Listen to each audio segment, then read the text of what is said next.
Bushenye yatandikire kube mpakezi eruko guturwa shema gori ishatu haryemwe aharwa kabiri nyemwe bazye tungiro bonero bwayo bwo kubanza erukutera rwampara gore mwe harizero omuzano guzanirwa hace cya Bushenye engokto bagambire tujya kwa namantu kangambira yone yakura tawena turabasa kusinga twasabwe n'ikibinja no bonero kwinji omizane ndijo mitome singire cyuruhura gore mwe harizero kazo yasinga Mbarwa district gore mwe harizero kandi ibanda ni isingiro zigwire kikazi gore mwe haryemo muri banda kugira ngo first game ya tournament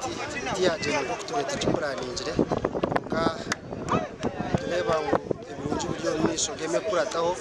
tukugezaho kuyayo ubonero twatugire awe kandi ubwo muzano gwa Mbarwa City nabhoejo gutorogere akaciko kahamya ngo nugwije kuzanwa ahizo berindi Mbarwa City neyo kuzana umuzano gwego kubanza ahizo baryo rwa kashatu esabite rukwija ero kuritana ntunga mahache ikaceka nangiye kusamba umpira nijande ready then kashanga ngo barefute barho kandi ababuheje bakajya ngo basindikire organizer cent Mbarwa City etureneti nabuhejo bona bacumanya bahagize bona bacumanya wade harhe bigambo bimebwa ebyashohwiraho mbwire bwenyuma empakeze nezo garaka mukuhinda izobe rya nyencha karene mizanena harimo rwamparere kutaya isashema Mbarwa district inerubirizi cyuruhure inibanda isingiro neta isamitoma